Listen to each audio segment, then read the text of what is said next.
गेल्या 19 वर्षापासून सुरू असलेल्या या कार्यक्रमासाठी ज्यांच्या शुभ हस्ते या ठिकाणी आपल्या सर्वांचा सत्कार सन्मान या ठिकाणी संपन्न झाला, त्याचे आपल्या नांदेड परिक्षेत्राचे कर्तव्यदक्ष विशेष पोलीस महानिरीक्षक म्हणून ज्यांचा उल्लेख जनसामान्यामध्ये आहे ते आदरणीय शहाजी उमाप सर यांचं सर्वप्रथम आपण टाळ्याच्या गजरामध्ये स्वागत करूया। आजच्या या कार्यक्रमाचे अध्यक्ष, या मतदारसंघाचे माजी आमदार, राजकारणातील संत म्हणून ज्यांच्याकडे सर्वसामान्य व्यक्तिमत्व या ठिकाणी पाहतात ते आदरणीय गौरवाजी खंडारे साहेब, आणि ज्यांचा या ठिकाणी आपण दर्पण सेवा गौरव पुरस्कार या ठिकाणी देऊन ज्यांचा सन्मान करणार आहोत ते महाराष्ट्रातले ख्यातनाम पत्रकार तथा विविध माध्यम क्षेत्रामध्ये ज्यांचा दमदार अशी कामगिरी आहे, एनडीटीव्ही मराठीचे जे आउटपुट एडिटर म्हणून ज्यांची सेवा या ठिकाणी चालू आहे ते आदरणीय आमचे मार्गदर्शक ते असे ज्येष्ठ पत्रकार माननीय चंद्रकांतजी शिंदे सर आणि ज्येष्ठ पत्रकार चाकूरचे साखरप्पा वाघमारे सर, त्याचबरोबर या कार्यक्रमाला आवर्जून उपस्थित असलेल्या उपविभागीय अधिकारी आदरणीय मंजुषा लटपटे मॅडम, टेक्निकच्या माध्यमातून मांडण्याचा त्यांचा सातत्याने प्रयत्न असतो, परंतु हे करत असताना पत्रकार हा सातत्याने म्हणजे बातमी दिली, मोठी बातमी दिली म्हणून नाराज, एखादी बातमी दिली चांगली बातमी दिली नाही म्हणून नाराज, एखादी बातमी दिली एखाद्याच्या विरोधातली बातमी आहे म्हणून नाराज। त्यामुळे पत्रकारांच्या जीवनामध्ये सातत्यानं निश्चितपणाने संघर्ष आहे परिसर असं म्हटलं तर या ठिकाणी धाडसाचं ठरणार नाही। आणि त्यात पत्रकारिता क्षेत्रामध्ये जर पाहिलं तर आज शाश्वत असं काही नाही। त्याचं कारण आहे की मी सुद्धा जवळपास 14 वर्ष पत्रकारिता केली, लोकमत असेल वेगवेगळ्या वृत्तपत्रातून, आणि मग हे करत असताना आपल्या मालकाच्या कपाळावर ज्या दिवशी आटी आली त्या दिवशी संपायचं, पत्रकारिता आपली संपली, आणि त्यामुळं हे शाश्वत नाही। परंतु हे करत असताना सुद्धा 24 तास एक व्रत घेऊन ग्रामीण भागातले पत्रकार या ठिकाणी मी सातत्याने त्यांचा उल्लेख या ठिकाणी करणार आहे की मोठमोठ्या म्हणजे महानगरातली पत्रकारिता आणि आपल्या ग्रामीण भागातली पत्रकारिता यामध्ये खूप फरक आहे। तिथं टेबल न्यूज होता, परंतु या ठिकाणी पत्रकार कार्यक्रमाला जातो, थांबतो, सगळ्या गोष्टीचे टिप्पणी करतो, त्यानंतर बातमी तयार होणार आहे, मान्यवरांचा सत्कार सुद्धा या ठिकाणी होणार आहे। हे करत असताना आपण सातत्याने माझी नम्रतेची विनंती आहे की अहमदपूर आणि परिसरातील सर्व पत्रकार बांधव अगदी प्रत्येक गोष्टीचं बारीक निरीक्षण करून पत्रकारिता करतात। साहित्य संगीत कला अकादमीच्या तर हजारो बातम्या, म्हणजे जाहिरात दिल्याशिवाय बातमी येत नाही, हा एक वेगळा अनुभव आहे, परंतु प्रेमाची नातं संबंध जोडल्यानंतर सुद्धा हजारो बातम्या येऊ शकतात संस्थेच्या, हे एक वेगळेपण या ठिकाणी आहे। आणि म्हणून आपल्या सगळ्यांच्या माध्यमातून तिरंगा रॅली सारखा कार्यक्रम असेल, त्याचबरोबर नववर्ष आणि म्हणून त्यांचा हा गौरव आणि सन्मान आपल्या सर्वांच्या उपस्थितीमध्ये संपन्न होत आहे। शिंदे सरांना विनंती कृपया आपण सन्मान स्वीकार करावा। त्यापासून पुणे नगरीमध्ये ते सातत्यानं अहमदपूरच्या अनेक प्रश्नांना वाचा फोडण्याचे या ठिकाणी काम करतात।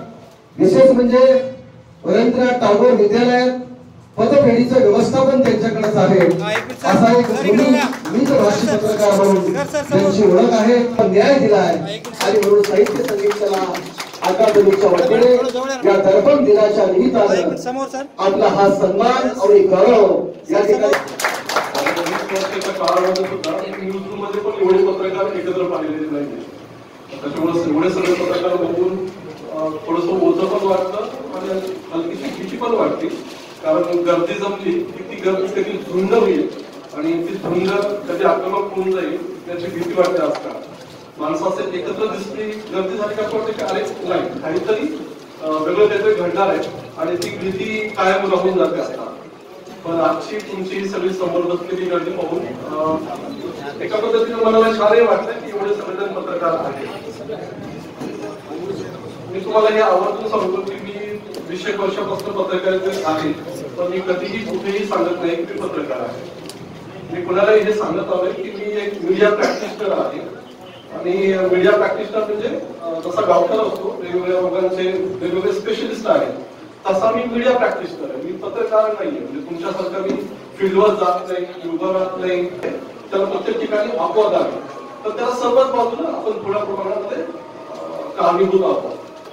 कारणीभूत आहोत याच्यासाठी की म्हणजे पत्रकारांना तुम्ही एवढ्या यातली पत्रकारांना काय ज्ञान द्यायचं, कारण ते सगळीकडे ज्ञानी म्हणून फिरत असतात आणि ते शॉर्ट केलेलं बरं असं मला काय वाटत आलेलं आहे. पण मी तुम्हाला एक गोष्ट जी आता अलीकडे प्रकर्षाने जाणवते ती ही आहे की कुणालाच कुठल्याच फील्ड मधल्या माणसाला एक्सपोजची भीती आता वाटत नाही. म्हणजे आपण उघडे पडू, कुणीतरी आपली बातमी करेल, कुणीतरी पेपरमध्ये छापेल किंवा कुणीतरी एखादा टीव्हीवर आपलं रेकॉर्ड करेल, ते टीव्हीवर टाकेल आणि त्याच्यातनं आपलं काहीतरी प्रचंड मोठं नुकसान होईल अशी भीती सहसा आता कुणालाही वाटताना दिसत नाही. आणि हे सर्वच स्तरातनं हे खतरनाक आहे. म्हणजे जो काल ज्या एखाद्या माणसाचा एखाद्या स्कॅन्डल मधला, सेक्स स्कॅन्डल मधला एखादा व्हिडिओ टीव्हीवर दिसतो आणि तोच माणूस दुसऱ्या दिवशी तुम्हाला नैतिकतेचे धडे द्यायला लागतो, असा हा काळ आहे आताचा. ज्याच्यावर काल 1000 कोटीचा भ्रष्टाचाराचा आरोप झालेला असतो, तो पहिल्यांदा उपोषणाला येऊन बसतो की ह्या भ्रष्टाचाराची तुम्ही चौकशी केली पाहिजे. आताची सिच्युएशन अशा स्वरूपाची आहे आणि अशा सगळ्या काळामध्ये पत्रकार म्हणून पत्रकारांचं काम हे सगळ्यात टफ काम असं वाटतं आम्हाला सगळ्याला हे बघत असताना. मी मला खंदाडे साहेबांना पण म्हणालो की मला जगाचा सगळ्यात टफ जॉब हा राजकीय नेत्यांचा वाटतो, मी त्याच्यामध्ये तो आला पाहिजे अशी आमच्यासारख्या 4 लोकांना आम्हाला तिथंच वाटते की आपण हे केलं पाहिजे, कारण तो प्रामाणिकपणे करण्याचा प्रयत्न करतो. माझा या बाबतीत फार ठाम आहे, एवढा विश्वास फार ठाम आहे. सिच्युएशन कितीही खराब असतो, पण त्याचा एक तरी माणूस असा असतो, एक तरी व्यक्ती असा असतो. आणि मी पाहिलंय, त्या ठिकाणी पाहिले, राजकीय नेत्यामध्ये पाहिलंय, त्या डिपार्टमेंटमध्ये पाहिलंय, पत्रकारामध्ये पाहिलंय की ज्यांची ही भावना असते की नाही हे व्यवस्थित झालं पाहिजे, हे बेटर झालं पाहिजे, हे चांगलं झालं पाहिजे. आणि पत्रकार म्हणून मला असं वाटतं की आमची ही भूमिका आहे की आपण हा आवाज तिथं दिला पाहिजे आणि हा लोकांना ऐकायला पाहिजे. म्हणजे मी जसं म्हणालो ना की आत्ताचा काळ हा भीतीदायक आहे. म्हणजे पहिला काम मला असं वाटतं की सोपं होतं. म्हणजे एखाद्या पेपरमध्ये नाव छापून आलंय की हा अमुक अधिकारी आहे, याला करप्शन केलेलं आहे, या करप्शनमुळं असं होईल, तर संध्याकाळपर्यंत करायचं काय, या माणसाचे एवढं कारवाई झाले आणि काम तमाम होऊन जायचं. आत्ताची सिच्युएशन तशी नाही. आता असं होईलच याची गॅरंटी नाही. आता पत्रकारांनी कितीही मोठी बातमी केली, एक्सपोज केलं, कोट्यावधीचा भ्रष्टाचार दाखवला वगैरे, तर काही शक्य नाही. पण ह्या सगळ्यामध्ये ना अशा एक चित्र कुठं असेल तर ते आहे टेक्नॉलॉजी. मला ते सगळ्यात छान होतं. आता सिद्धार्थ सूर्यवंशींनी आता ते सांगत होती की कशी पत्रकारिता बदलत आहे. पण आता थोडासा जो इम्पॅक्ट पडतोय तो इम्पॅक्ट आहे युट्यूबवाल्यांचा, युट्यूबर्सचा. मोठे चॅनल्स आहेत, ते चॅनल स्टेटवाले दाखवतात, पंतप्रधान काय बोलतात ते दाखवतात, मुख्यमंत्र्यांचं काय म्हणतात ते दाखवतात, राजकीय नेते काय म्हणतात ते दाखवतात. पण एक छोटासा ठिकाणचा एखादा भ्रष्टाचार आहे, एखाद्या छोट्याशा ठिकाणचं नैतिक संबंध आहे, ते दाखवण्याचा प्रयत्न ते स्थानिक युट्यूब पत्रकार दाखवतात. आणि माझ्या दृष्टीनं ते खूप चांगलं महत्वाची गोष्ट आहे आणि ती चांगली घडते. तुम्ही आता गेल्या आठवड्यात तुम्ही ते प्रकरण बघितलं असेल, चंद्रकांतचं, मला वाटतं छत्तीसगड मधला तो पत्रकार, त्याला एक छोटासा भ्रष्टाचार उघडकीस केला होता त्या पोरानं आणि त्याला नंतर एक दिवशी पण काही वर्षापूर्वी सीआयएसएफचे 5 जवान नक्षलवाद्यांनी अपहरण करून त्यांच्याकडे ठेवले होते आणि चांगल्या पद्धतीने काम करत होता. म्हणजे म्हणले की त्या पोराची हत्या झाली का, तर छोटसा उघडकीस आणलं. पण आता आपल्याकडे हे रोज काही घडताना दिसत नाही. आपल्याकडे रोज युद्ध होत नाही ना, त्याचा निर्माण करणं होतो. माझा अजून संशय नाहीये आणि पवारांपेक्षाही माझं आणखी पुढे निवडणुकी नाही. आमचं संपणार नाही, रिटायरमेंट ही कल्पना नाही. मला असं वाटतं की माणसाला त्यावेळेस असं वाटतं की आपण थांबलं पाहिजे, काम केलं नाही पाहिजे. मी त्या मताचा नाही. मी असं म्हणतो की नाही, शेवटच्या क्षणापर्यंत चालताना अंत व्हावा यात माझी जित आहे. तो जो पार्ट असतो ना तोच आपल्या आयुष्यात असला पाहिजे, की आपण काम करत राहिलं पाहिजे, दिवस असो रात्र असो. एकदा काम करायचं ठरवलं ना, हे अमिताभ बच्चनचं हे मला ते कायम पडत आहे. तुम्ही एकदा ठरवलं ना मला काम करायचं की नाही एवढंच ठरवण्याची तुमच्या हातामध्ये निर्णय आहे. पण एकदा जर ठरवलं नाही मला काम करायचं तर मग दिवस आहे, रात्र आहे, ऊन आहे, वारा आहे, पाऊस आहे, काही घेऊन नाही. आणि असे लोक पत्रकारितेत आहेत. मला खरोखर सांगतो, माझे जे बॉस आहेत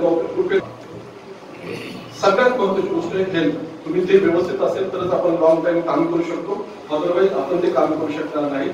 आमचे मित्र वगैरे कोरोना जातात सोबत सांगले न्यूज मध्ये आज हा भेटला आणि दुसऱ्या दिवशी मला त्याच्या अंतिम दिला जायला लागलं, अशी अवस्था आम्ही पाहिजे. तुम्ही त्या आरोग्य शिबिर वगैरे भरवता तर ही खूप चांगली गोष्ट आहे, पण ती खरोखर पाळली पाहिजे. ते फक्त डिपार्टमेंट आधी असं लोकांना म्हणायचे की पोलीस डिपार्टमेंट आहे, आर्मी आहे, तर त्यांना त्यांची हेल्थ बघा, त्यांची एक्सरसाइज काय करा. त्याचं सिंपल कारण एवढंच होतं की जर तुमची तब्येत तुम्ही व्यवस्थित स्वतःला मेंटेन केलं तर तुम्ही लॉंग अवर्स मध्ये दूरपर्यंत काम करू शकता, अदरवाईज काम करण्याची शक्यता फार कमी आहे. त्याच्यामुळं सगळ्यांचं परत एकदा हे सगळं कार्यक्रम केला त्याच्याबद्दल अभिनंदन व्यक्त करतो. माझा तुम्ही सत्कार केला विद्यार्थी आहे आणि परत 12वीला मी इथं होतो त्यावेळेसचा मी परत इथलाच विद्यार्थी आहे. माझं पूर्ण शिक्षण लातूरला शाहूपर्यंत झालेलं आहे, पण त्यावेळेस म्हणजे हे ठरवून होतं की आपण करायचं ते काहीतरी असं त्या साईडला जाऊन करूया. त्याच्यामुळं मला आज याचा दुसऱ्या पद्धतीला आनंद आहे की ज्या गावामध्ये आपण शाळेत शिकलो त्या गावामध्ये तुम्ही माझा सत्कार केला, त्याचं मुझं काय माझ्यासाठी आई तुझे मी फेडीनं बांगसारे आणि न आरतीला हे चंद्र सूर्य तारे. आई तुझ्या पुढे आहे अजून दाना, शब्दात सोड माझ्या आता हळूच बाला. अमुक ते मुंबईचा प्रवास सातत्यानं तुमच्या कारकिर्दीमध्ये राहिलेला आहे. नांदेड परिक्षेत्राचे पोलीस उपमहानिरीक्षक आदरणीय शहाजी उमप साहेब, मंचावर उपस्थित असणारे आमचे स्नेही आदरणीय, अज्ञातपणे वर्षोनवर्षे चालवणं खूप कठीण काम आहे, खूप कष्टाचं काम आहे, काही पथ्य पाळण्यास सुद्धा काम आहे. ते काम सातत्याने आपण अनेक वर्ष करत आला, म्हणून आपलं कौतुक करणं, आपला सत्कार करणं, आपल्या केलेल्या कामाच्या प्रति कृतज्ञता व्यक्त करणं केवळ एवढ्या भावापोटी. आणि आपण समाजाचं काम करता, समाजाचं प्रतिबिंब, समाजाचं दर्पण म्हणून आपण काम करता. वस्तुनिष्ठ बातमी समाजापर्यंत, समाज आणि जनता आणि लोक शासन दोघांच्या मध्ये दुवा म्हणून लोकांच्या प्रश्नांना वाचा फोडण्याचं आपण काम करता. आपलं करावं तेवढं कौतुक कमी आहे. आपल्याला आता नवीन वर्ष सुरुवात झालेले, नवीन वर्षाच्या निमित्तानं आपल्या सर्वांना मी मनापासून शुभेच्छा देतो की येणारं वर्ष आपल्यासाठी सुख समृद्धीचं जावं, भरभराटीचं जावं, आरोग्यमय जावं अशी ईश्वरचरणी प्रार्थना आहे. रेल्वेचं काम आपण आता टप्प्यात आहे, दिसतंय आपल्याला. दुसऱ्यांदा सर्वेसाठी बजेट मंजूर करून घेतलं, आता सर्वे चालू आहे, अंतिम टप्प्यामध्ये सर्वे आहे. आणि सर्वे संपल्यावर जर तो पॉझिटिव्ह असेल तर वेल अँड गुड, आणि जर नसेल तर तिथं मात्र आपली मदत एकदा लागणार आहे. आम्ही एकदा ठाव ठिकाणा दिल्ली मुंबई जाऊन सगळी माहिती घेतो, गरज पडली आपल्याला प्रेस नोट देतो, त्याला आपापल्या परीने हायलाईट करावं एवढी एक आपल्याला विनंती करतो. दैनिक नवराष्ट्रीय संजय पाटील, अजय भालेराव,